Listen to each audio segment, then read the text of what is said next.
Who is the decision maker? I speak on sales and leadership. My decision maker is the vice president of sales. They don't travel in herds. They just don't. It can be hard to get them together. And every minute I spend talking to titles other than vice president of sales, I'm not talking about my technical work. Now I'm talking about when I do speak on sales and leadership outside of my professional day job. But every minute I'm talking to people other than vice president of sales, I'm wasting, because that is my decision.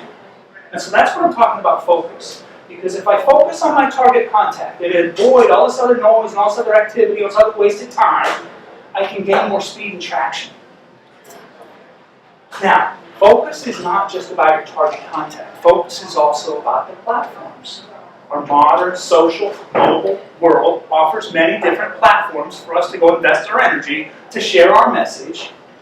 And the reality is, each one of them can be its own vortex. Any one of them can consume you. So you've got to decide what you're going to do. My recommendation is pick 2 or 3. 2 or 3.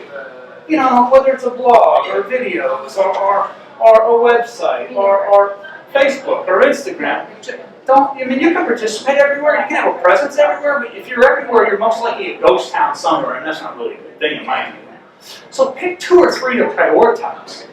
Does anybody want to comment on for their topic which platforms?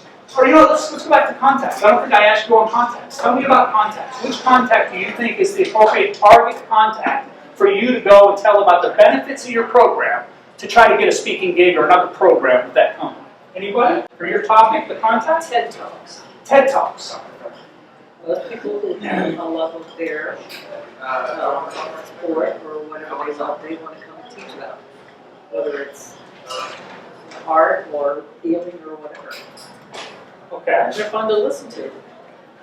But what target so okay, that's great, but I don't know if I can relate that one to the concept of the target contact.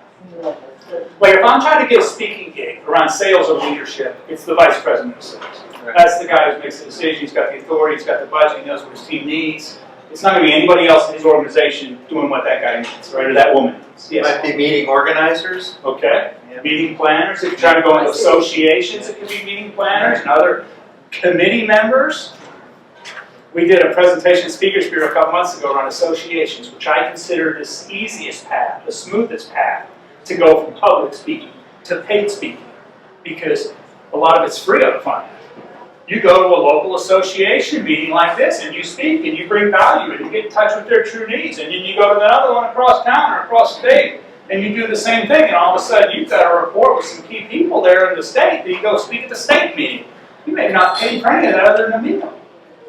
But now you engage and you put your content in their rag, in their newsletter, in their newspaper, whatever they put out every year, every month, every week, whenever it is. You get articles on their website, and then you speak at their national association meeting, and now they're paying you. And now you've got cachet in that industry. So that's the association journey. That's a nice little smooth journey. It's a lot because you don't get paid on the front end, it makes it smoother. But some people prefer that level of market integration rather than going trying to knock on doors saying, "You're paying me $5,000, let me talk to you."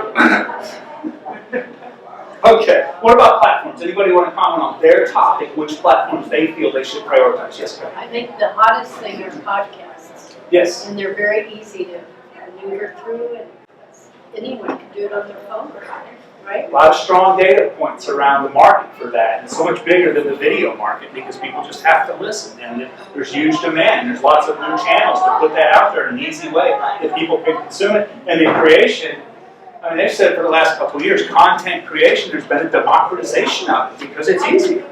Doesn't mean it's perfect or that it's quality enough, but it's easier. Yeah, podcasts can be powerful. Again, to me, it's important to pick 2 or 3. And I'm not saying which are right for you. I can help you with that a little bit, but it's just an opinion. And then you've got to sustain the effort. Because again, if you're going to go create a website or a Facebook page, the website's different because that can just be an anchor point. But a Facebook page or another kind of profile, and you're never active, that's not really good. Like I have passive brands, my video for business growth, my power sales training, they're passive. I don't really do much with them. It doesn't bug me too much, but kind of does. And the other thing, I'm still working on this analogy when it comes to platforms, but a concept of lakes and streams. And it's not a perfect analogy, so you got to kind of hang in there with me. Some of these platforms are more stickiness, they're more anchored like a lake, as in a blog. A blog, it's there, it's the same place, people come back to it, the content's there, it's recurring.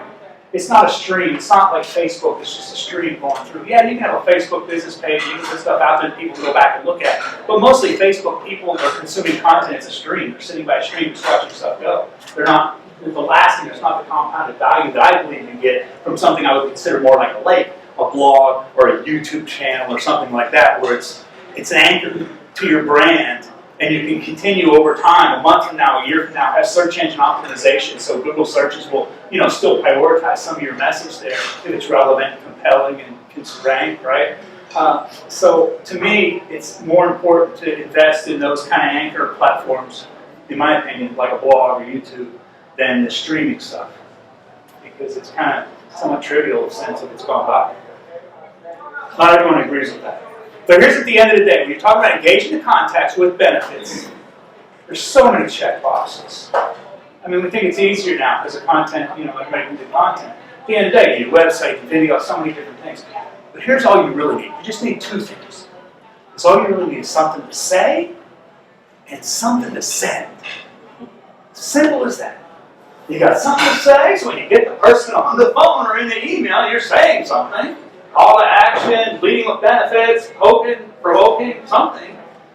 Trying to get that ping pong ball to come back, right? And then once you have that conversation, you need something to send. Here's the information that you need to confirm me. That's all you really need. And then you can grow from there. But you didn't start, you just need something to say, something to say.